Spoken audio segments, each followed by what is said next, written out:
Bon, je voulais terminer ces lundis du mois d'août, donc disponible sur la chaîne. J'ai parlé de Peplum, donc pour moi qui m'ont marqué, donc à savoir Gladiator, le 2 sort cette année d'ailleurs.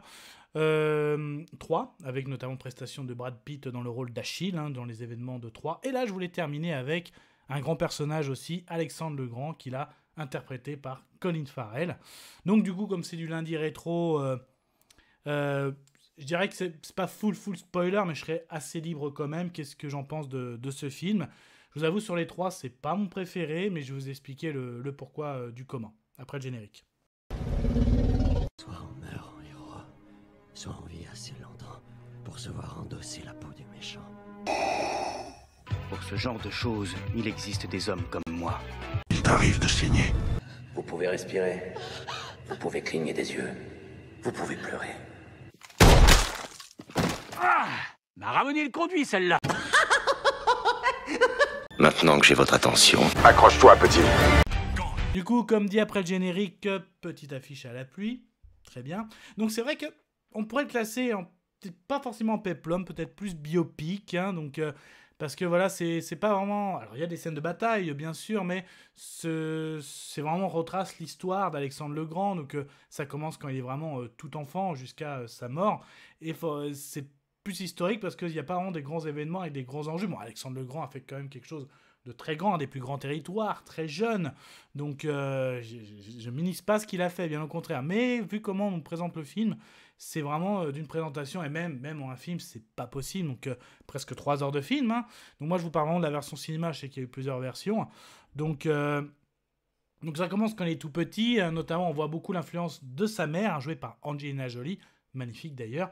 Et en plus, même le film est expliqué par un pharaon d'Égypte qui a servi sous Alexandre, et quand il explique tout ça, il y a plein de flashbacks, et je trouve que c'est mal dosé, parce que notamment je trouve qu'un événement important, c'est que dans le film on voit bien qu'Alexandre s'embrouille avec son père, et son père limite il est déshérité, parce que même lui de toute façon veut se barrer, mais quand même son père se fait tuer, et cette scène on la voit presque à la fin du film. Vraiment, je trouve que c'est un peu mal dosé là-dessus, et c'est là qu'Alexandre devient roi à 20 ans, parce que même son père avait déjà eu un fils, mais il était déjà trop petit avec une autre femme, et vu comment c'est montré, je trouvais que c'était mal dosé, parce que ça a un impact, parce que justement Alexandre se sert de la mort de son père, qui était vraiment les Grecs ennemis, les Grecs qui étaient ennemis des Perses, pour justement aller continuer à conquérir ce qu'a fait déjà son père, donc la guerre, pour faire la loi contre les Perses.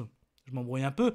D'ailleurs, il y avait une scène aussi que j'adore, c'est là la scène mythique, Alexandre est sur son cheval, on le voit dompter de tel un étalon ce beau cheval noir.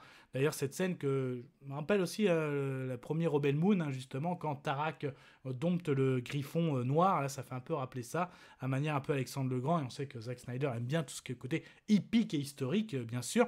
C'était la petite parenthèse. Donc Alexandre déjà qui a réussi à monter un cheval très très jeune, il était vraiment même pas adolescent, et ensuite à 20 ans il s'en va en guerre. Donc là même le côté, je pense que contre Darius, les Perses auraient pu faire un super film au niveau de ce qui est passé, parce que tout ça on ne voit pas tout, on voit vraiment la grande bataille, et Darius qui s'échappe, et après même si Alexandre lui veut capturer le roi, en fait il y a eu plein de choses, il y a eu plein de batailles, et où Darius à chaque fois a dû s'échapper, parce que justement Alexandre avait réussi à comment manipuler l'armée pour justement avec la cavalerie détourner pour pouvoir rentrer au cœur, pour menacer le roi directement. Donc là c'était pas mal du tout. Il y avait un côté aussi qui est pas montré dans le film, c'est que Darius quand il allait au combat venait toujours dans son campement avec sa femme et ses enfants, et comme il s'est échappé une première fois, justement Alexandre avait pris en otage sa famille. C'est comme ça qu'il avait vraiment créé une grosse rivalité entre ces deux rois. Je trouve que le film ne le montre pas, mais justement comme ça voulait pas retracer que cette bataille, mais il y avait bien plus encore. Et avant justement cette bataille aussi, notre Alexandre avait fait aussi un périple en Égypte, et c'est là qu'il avait été justement nommé pharaon, et qu'il ne l'avait pas eu à la force du glaive, c'était ça aussi la force d'Alexandre le Grand, et tout ça n'est pas montré. Je trouve ça assez dommage, justement. Même le côté d'Alexandre, le côté après s'être marié pour ce qu'ils estimaient qu'une barbare, c'est aussi un des premiers actes, mais bon, joué par Madame Dawson aussi, très très bien. Après, on peut le comprendre aussi que Alexandre n'était pas seulement un conquérant par le glaive, mais aussi voilà, quand il s'est marié avec une barbare, mais aussi le fait qu'il pouvait aussi montrer que si l'ennemi capitulait, voilà, même quand Darius a été retrouvé mort, il lui a fait un hommage de roi, donc pas de souci. Après, le côté, la campagne contre la Mésopotamie, là-dessus, ok.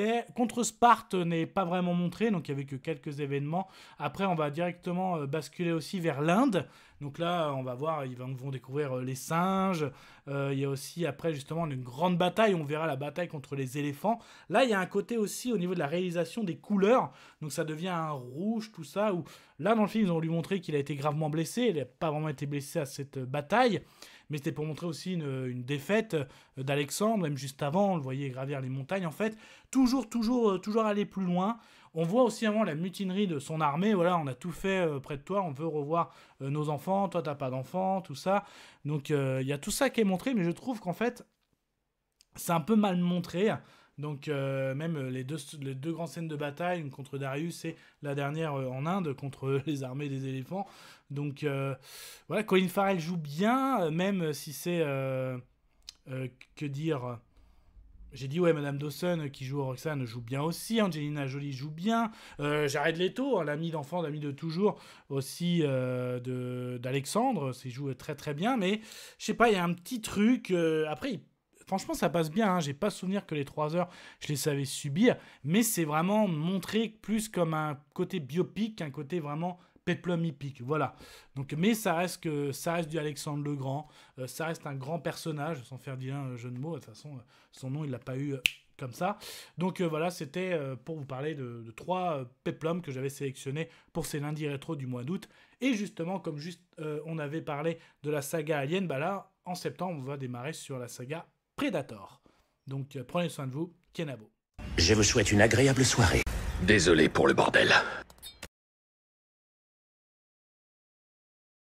Au revoir.